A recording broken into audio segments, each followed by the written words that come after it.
High Overseer Zixtal of the Galactic Concordat stared at the holographic display with all four of his eyes, mandibles twitching in growing agitation.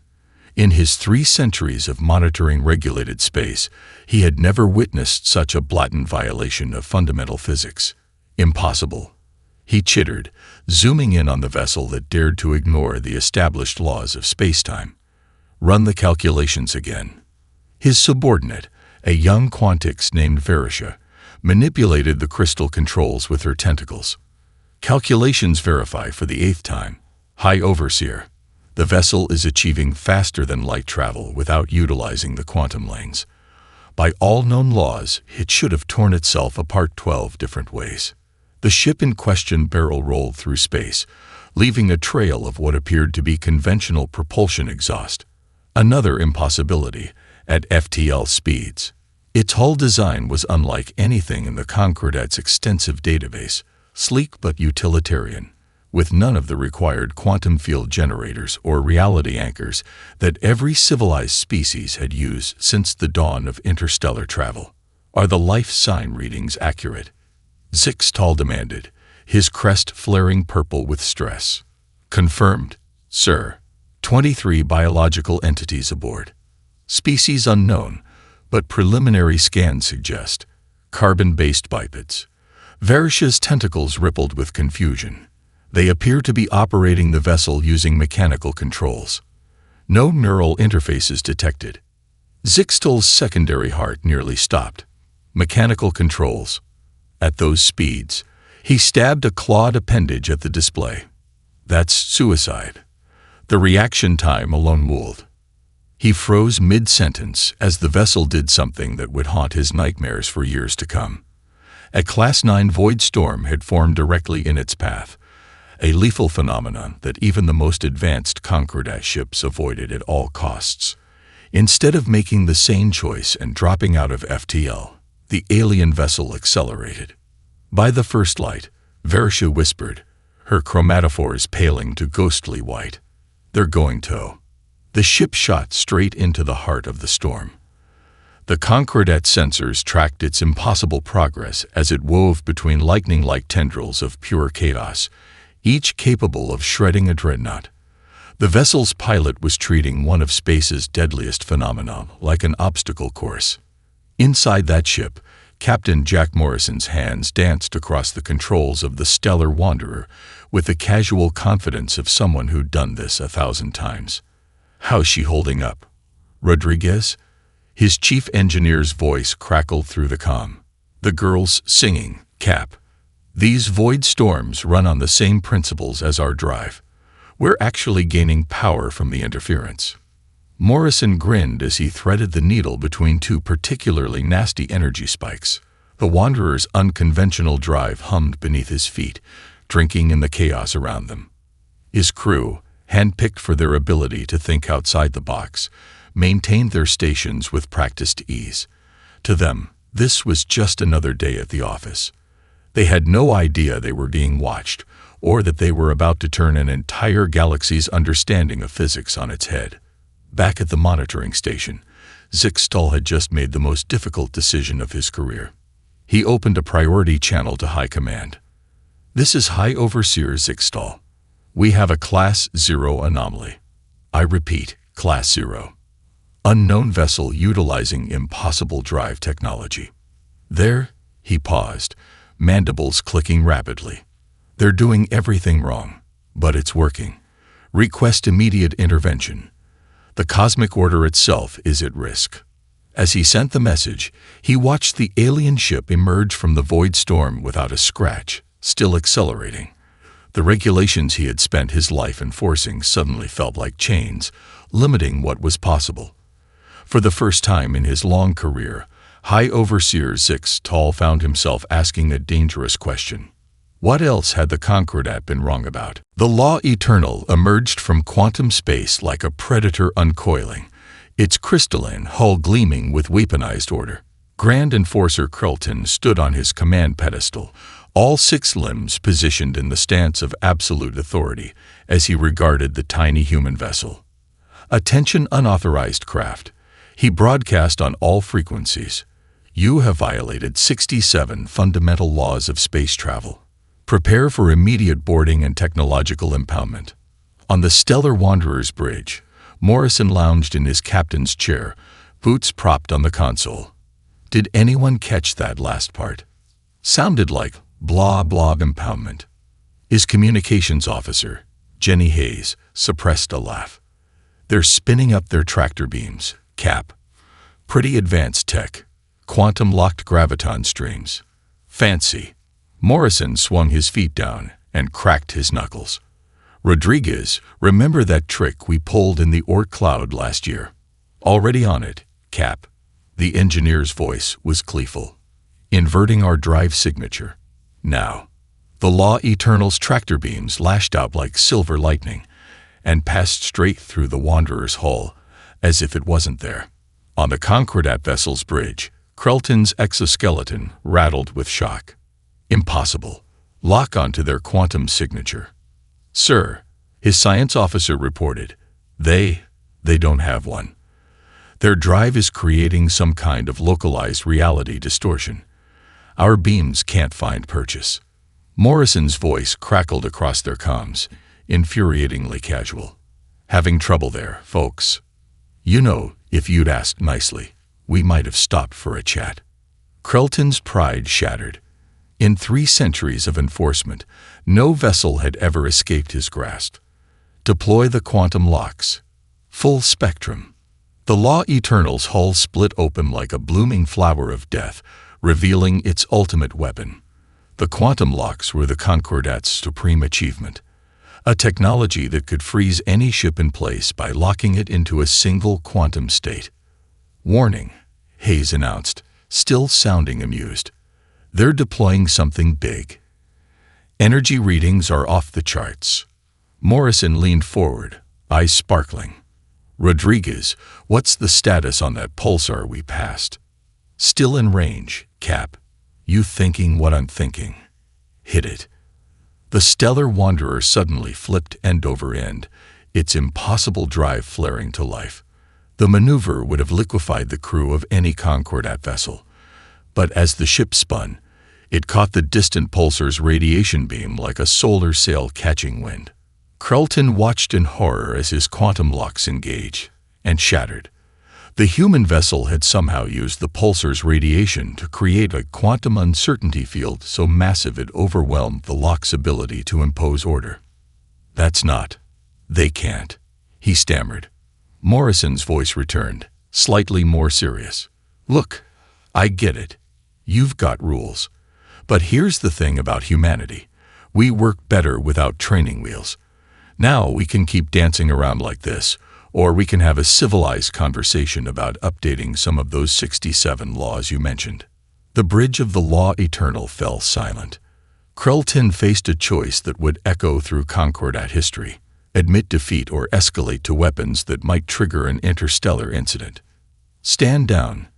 He finally ordered his crew, mandibles clacking in agitation.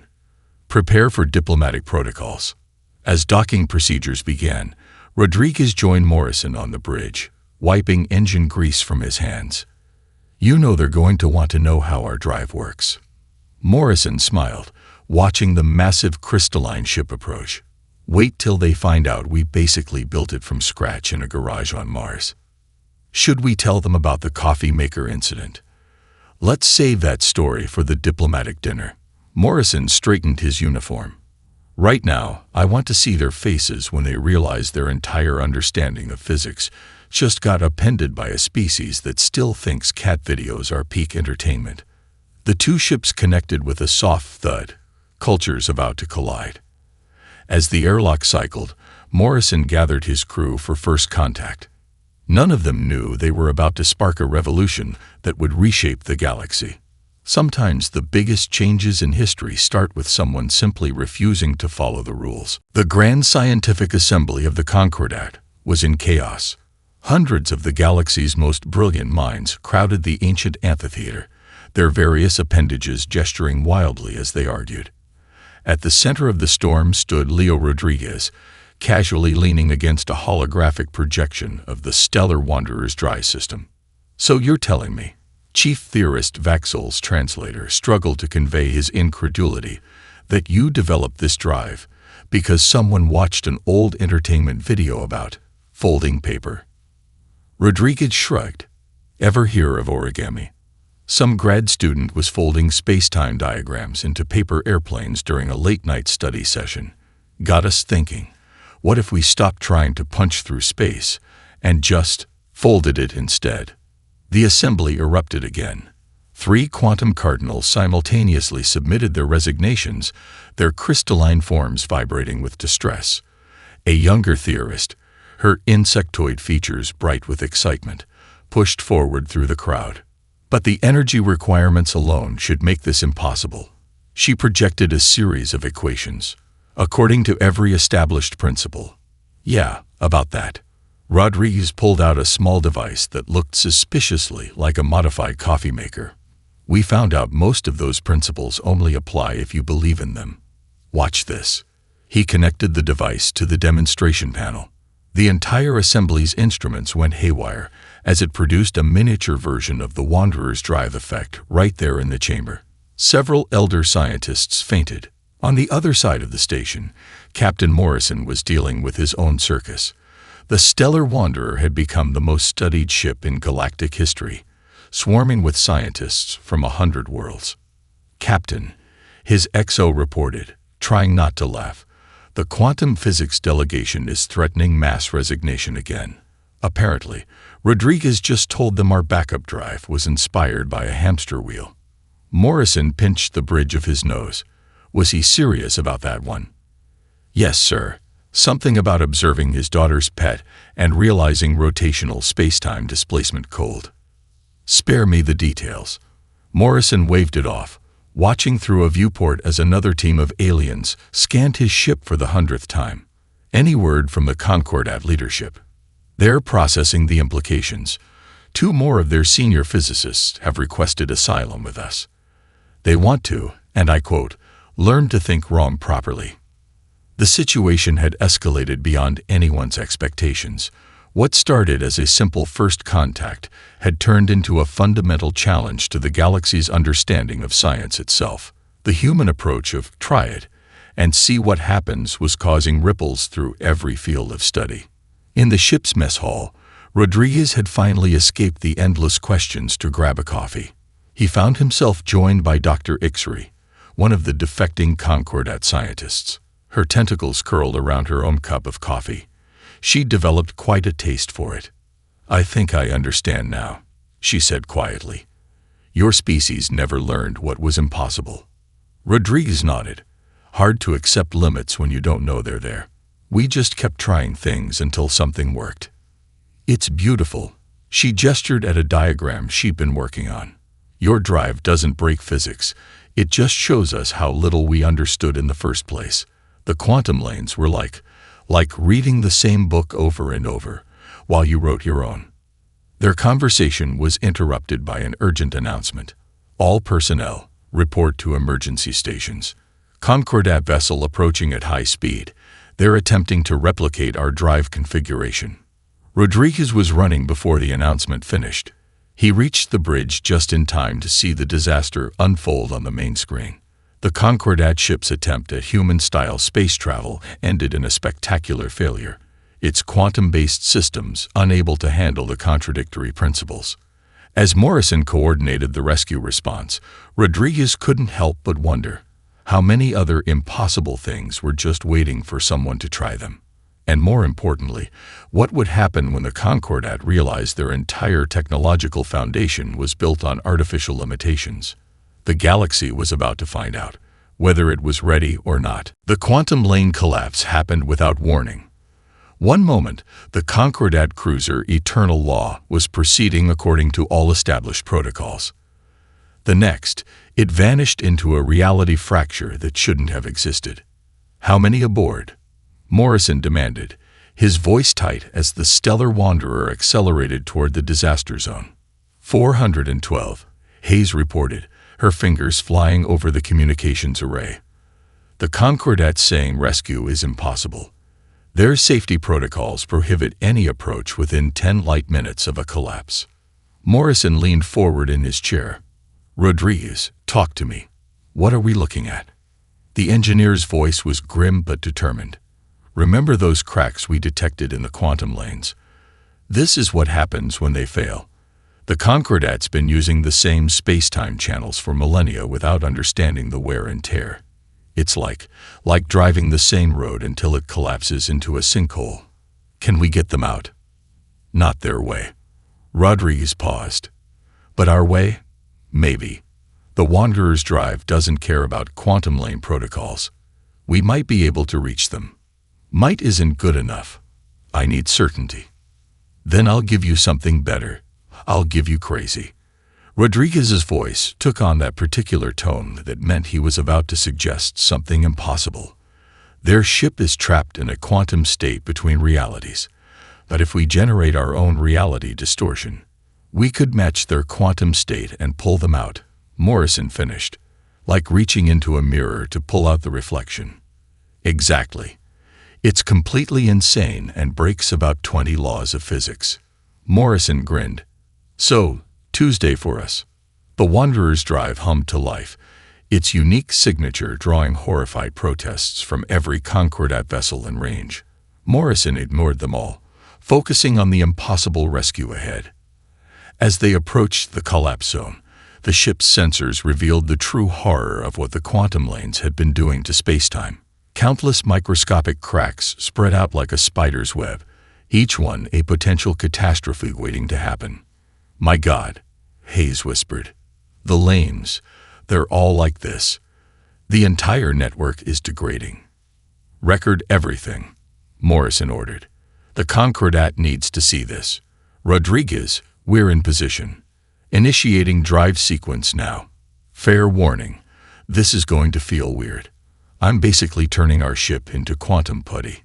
The sensation was indescribable. Reality seemed to flex around them, as the Wanderer matched states with the trapped cruiser. Through the view screen, they could see the eternal law, frozen in a moment between moments. Contact in 3, 2, 1. The ships touched. Physics screamed.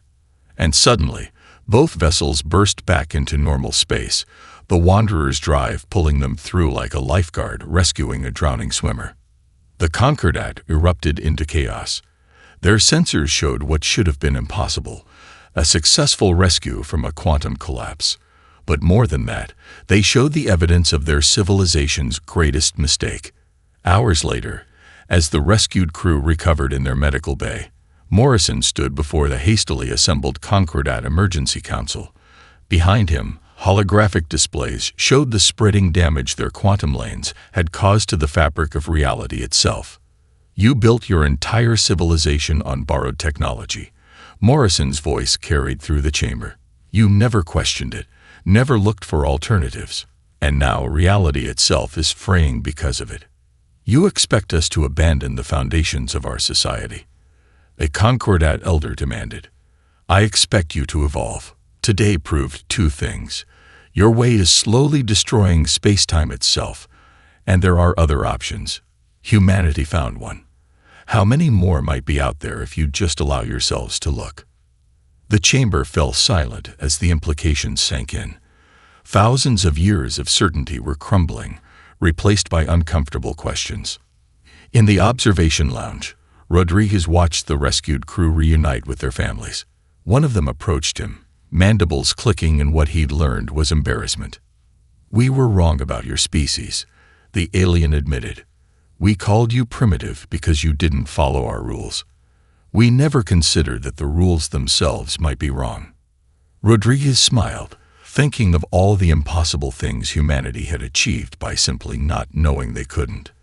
"Sometimes," he said, "breaking the rules is the only way to learn what's really possible." Deep in the restricted archives of the Concordat's central repository, Morrison stood before a holographic matrix that hadn't been activated in 10,000 years.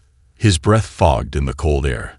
The archives were kept at near freezing to preserve their quantum crystalline storage systems. "You sure about this, Rodriguez?" he asked, watching his engineer connect the Wanderer's portable interface to the ancient system. "Not even slightly," Rodriguez replied. fingers dancing across his tablet. But after what we saw with those quantum lane fractures, we need answers. The Concordat's been sitting on this archive for millennia, too afraid to really dig into it. The holographic matrix suddenly flared to life, filling the vast chamber with ghostly light. Three-dimensional equations and diagrams hung in the air around them, each more complex than the last. Holy shit, Rodriguez breathed. This isn't just a technical manual, it's a warning.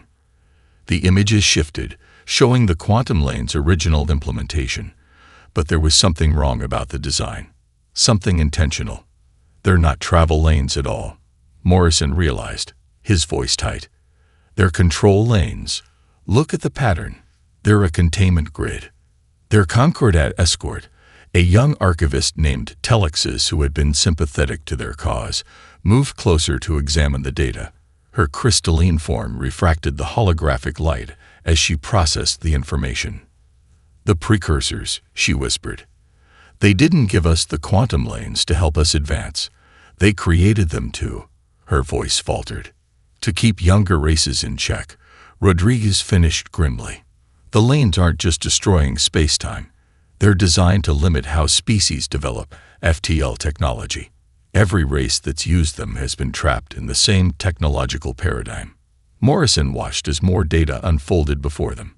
An entire galaxy, all following the same script without realizing it. Humanity only escaped because we were isolated, forced to find our own path. Captain, Hayes' voice crackled through his comm. We've got company. Multiple Concordat security vessels just dropped out of quantum space. They're demanding immediate access to the archive. Telex's crystalline form pulsed with alarm. The Elder Council. They must have detected the archive's activation. There are some among them who would rather see this knowledge destroyed than let it challenge the established order. Rodriguez was already downloading everything he could. They've had this information for thousands of years and buried it. How many civilizations have they forced onto the quantum lanes, knowing it was slowly killing space-time itself? The archive chamber's massive doors began to cycle open. Morrison made a quick decision. Telexis, you need to make a choice right now. What happens in the next few minutes will change everything. The young archivist's form sparkled with determination. The truth matters more than tradition. I'll help you. She interfaced directly with the archive system, her crystalline body serving as a living conductor. Data flowed through her faster than any conventional download could manage. Got it, Rodriguez announced. Everything's copied. But they'll detect any transmission to the Wanderer. Telex's voice was strained but confident. Not if we use the archive's quantum crystalline structure itself. It resonates at the same frequency as my body. I can bounce the signal through the entire repository network. Security forces were pouring into the chamber now, their weapons armed. Morrison stood his ground, buying time as Telex's and Rodriguez worked. You don't understand what you're interfering with, the security commander announced. Some knowledge is too dangerous. Knowledge isn't dangerous, Morrison countered. The real danger is letting fear of change trap us in patterns that are literally destroying reality. At that moment, Telexis completed the transmission. Through her crystalline network, the truth about the quantum lanes was broadcasting to every scientific institution in Concordat space. The dam of secrecy, maintained for millennia, broke in an instant. As alarms blared and chaos erupted, Morrison couldn't help but smile. Sometimes the greatest rebellions didn't need weapons or armies. Sometimes all it took was asking the questions everyone else was afraid to ask. The real war for the galaxy's future was about to begin. And this time, the weapons would be ideas themselves. The Stellar Wanderers mess hall had become an unlikely hub of galactic revolution. Species that had never shared a meal together crowded around tables, sharing theories and testing ideas that would have been heretical just weeks ago. Morrison watched from the doorway as Rodriguez demonstrated the ship's impossible drive principles to a group of young aliens. Instead of the traditional quantum crystalline interfaces, he was using coffee cups and dinner plates to explain spatial folding. "You're telling us," a serpentine Vextai engineer hissed in amazement, "that your species developed this by accident." "Not accident," Rodriguez corrected, rearranging the cups. "Trial and error. We tried 1,000 things that didn't work before finding one that did. The difference is, we kept trying." Hayes appeared at Morrison's side, her tablet displaying urgent updates. "The ripples are spreading, Captain. 3 more younger races have abandoned the quantum lanes entirely. They're adapting human principles to their own technologies. The Raxthi have already developed something they're calling wave skating, completely different from our approach, but it works." And the Concordat's response? "They're trying to shut down the quantum lanes, hoping to force everyone back into compliance." She smiled grimly. "But it's backfiring. Each shutdown just pushes more species to experiment with alternatives." The ship's internal comm crackled. "Bridge to Captain." "Sir, you need to see this." On the bridge, the main view screen showed a remarkable sight. A fleet of ships from various younger races had gathered, each using different methods of FTL travel. Some folded space like the Wanderer, others rode quantum waves or slipped between dimensional boundaries. It was beautiful chaos, a testament to what was possible when artificial limitations were removed. "This is what they feared," Morrison mused. "Not just our technology, but the idea that there's more than one way to reach the stars." A priority signal cut through their observations. The holographic projector sparked to life, revealing Telexis. The young archivist's crystalline form pulsed with urgent patterns. "Captain Morrison, the Elder Council is making their move. They're activating emergency protocols in all quantum lane generators. They claim it's for safety, but—" She paused, her form flickering with distress. "They're trying to force a full quantum lock on all of known space. Any ship not using their approved technology will be stranded." Rodriguez, who had followed Morrison to the bridge, swore colorfully. They'd rather paralyze interstellar travel entirely than lose control. The power surge might tear reality apart. Morrison's decision was instant, broadcast to all ships in range. "Anyone who wants to learn alternatives to quantum lane technology, our doors are open. Hayes, coordinate with Telexis. I want every scrap of data about the precursor's systems distributed to every scientific institution still willing to listen." The next hours were controlled chaos. As the Concordat's quantum lock protocols engaged, dozens of ships docked with the Wanderer. The human vessel became a floating university, with Rodriguez and his engineering team teaching basic principles of alternative space travel to eager students from 100 worlds. In the ship's converted cargo bay, now a makeshift classroom, a young Concordat deserter raised an appendage.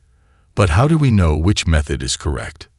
"That's the beauty of it," Rodriguez replied, his eyes bright with the joy of teaching. "They're all correct. The universe doesn't care how you solve the problem, only that your solution works. The precursors tried to make us think there was only one path. They were wrong." On the bridge, Morrison watched as more ships arrived, each bringing new ideas and possibilities. The Concordat's attempt to maintain control had instead sparked an explosion of innovation. Species that had been competitors for millennia were now sharing discoveries, combining technologies in ways no one had imagined possible. Hayes looked up from her station, smiling. "Message from Telexis. The younger races are calling it the Innovation Revolution. Apparently, we're trending on whatever they use for social media." Morrison chuckled. Of all the ways humanity might make its mark on the galaxy, who would have thought their greatest contribution would be teaching others how to think differently? The revolution wouldn't be fought with weapons, but with ideas. And ideas, once freed, could never be caged again. Red alert klaxons shattered the peace of deep space. The Stellar Wanderer's bridge crew watched as the largest Concordat fleet ever assembled dropped out of quantum space, their crystalline hulls forming a perfect geometric pattern that spoke of absolute order. "That's a lot of fancy ships," Morrison remarked, seemingly casual despite the tension in his shoulders. "Hayes, what are we looking at?" 57 capital vessels, all executor class. They're running weapons hot." She paused, checking readings. Sir, they're being led by the Grand Arbiter itself. That's the Concordat's flagship.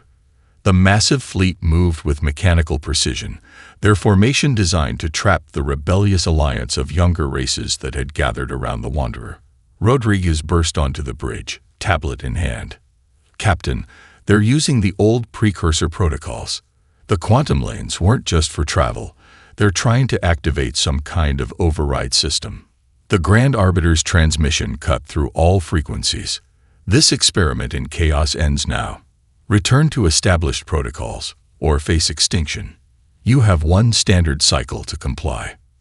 Morrison stood, his voice carrying to all allied ships. This isn't about chaos versus order. It's about freedom versus control. They're not afraid of our technology. They're afraid of what happens when everyone realizes they can think for themselves. The Allied fleet was drastically outnumbered, but it was far from uniform. Ships of all shapes and sizes, each using different principles of space travel, moved into defensive positions around the Wanderer. Their very existence proved that the Concordat's way wasn't the only path to the stars. Sir, Hayes reported, the Grand Arbiter is powering up their main weapon. It's trying to force every ship in range back into standard quantum alignment. That's what they think. Rodriguez grinned fiercely. What they don't understand is that our drive systems aren't just different. They're proof that reality isn't as rigid as they believe.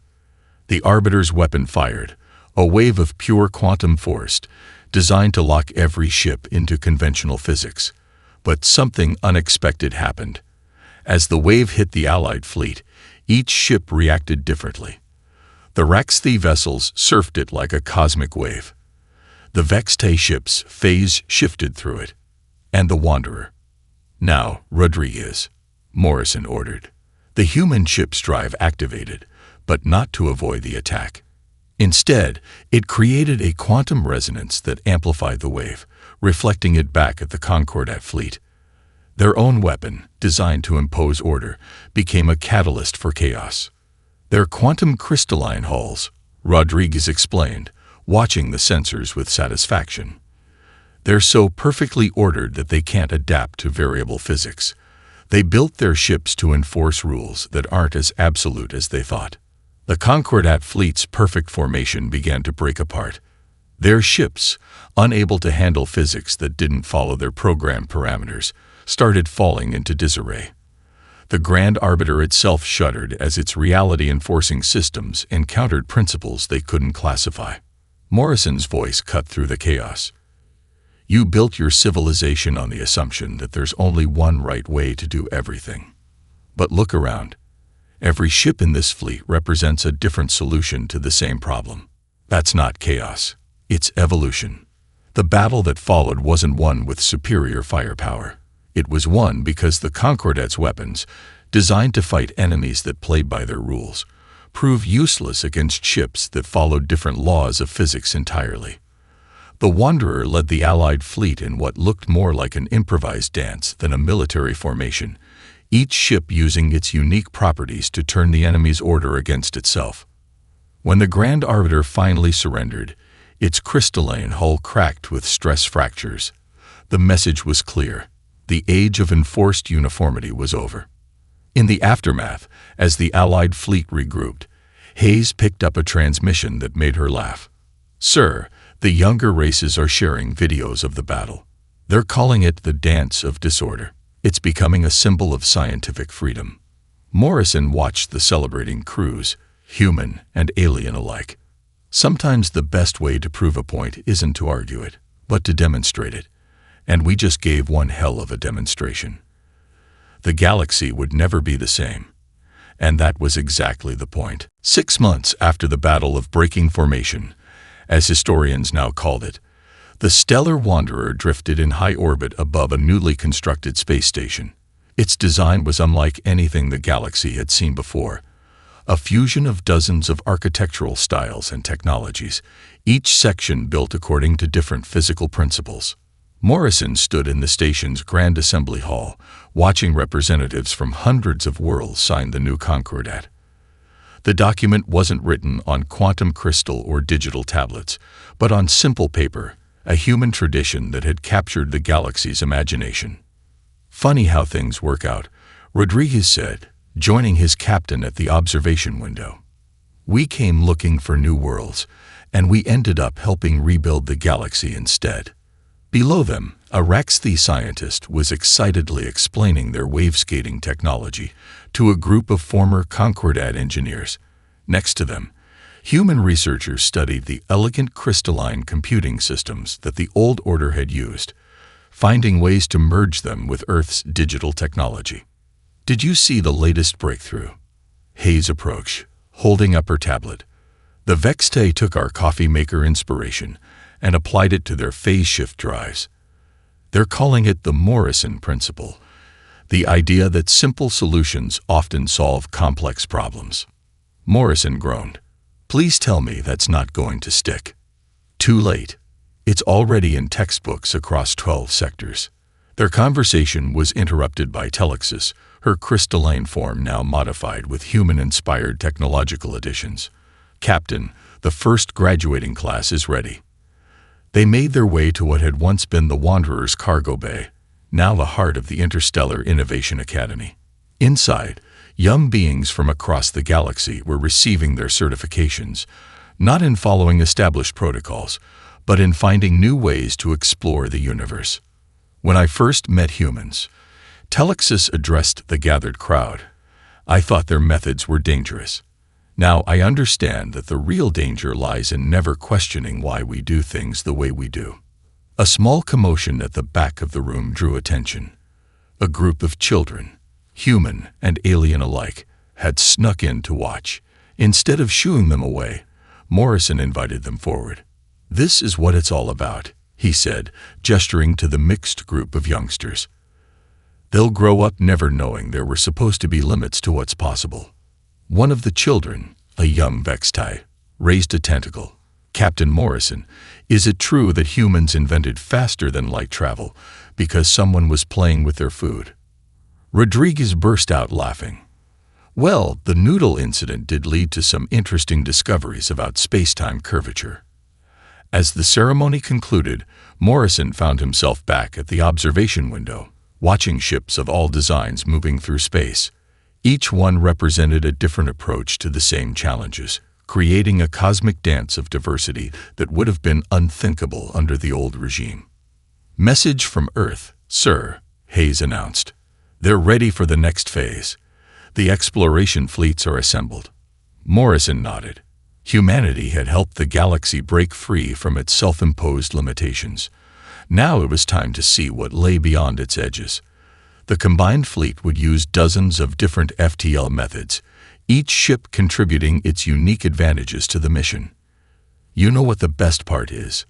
Rodriguez mused, making final adjustments to the Wanderer's drive. "Every new species we meet out there will have something new to teach us. The learning never stops." The Stellar Wanderer eased away from the station, taking its place at the head of the most diverse fleet ever assembled.